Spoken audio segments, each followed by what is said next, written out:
Sur les parts des saints. Sur les parts des saints, une émission présentée par Ruth Davodou.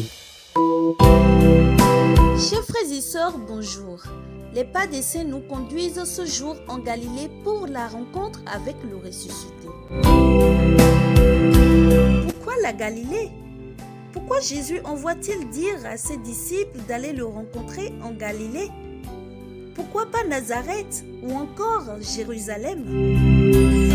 Chers frères et sœurs, c'est en Galilée qu'avait commencé le ministère public du Christ selon l'accomplissement de cette prophétie d'Isaïe.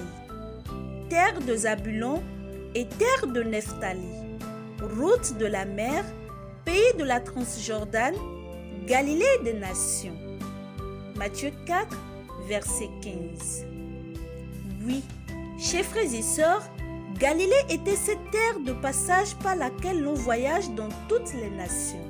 C'était une ville fréquentée par des hommes et femmes en provenance des quatre coins du monde.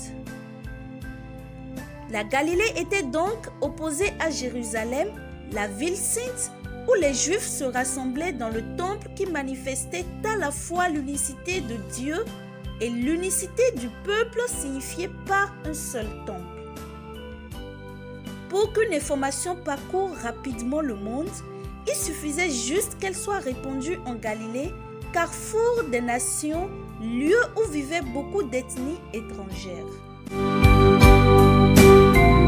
En invitant ses disciples à le rejoindre en Galilée, où avait commencé l'annonce de la bonne nouvelle, Jésus veut que la joie de la résurrection soit portée également aux confins de la terre. Chacun de nous, baptisé dans la mort et la résurrection du Christ, a une part dans la transmission de l'Évangile.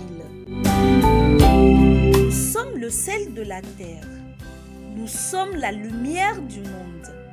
Nous devons annoncer aux hommes de ce temps que la résurrection, c'est l'espérance du monde, malgré ses difficultés, malgré le coronavirus, malgré les guerres, les divisions et malgré les malheurs.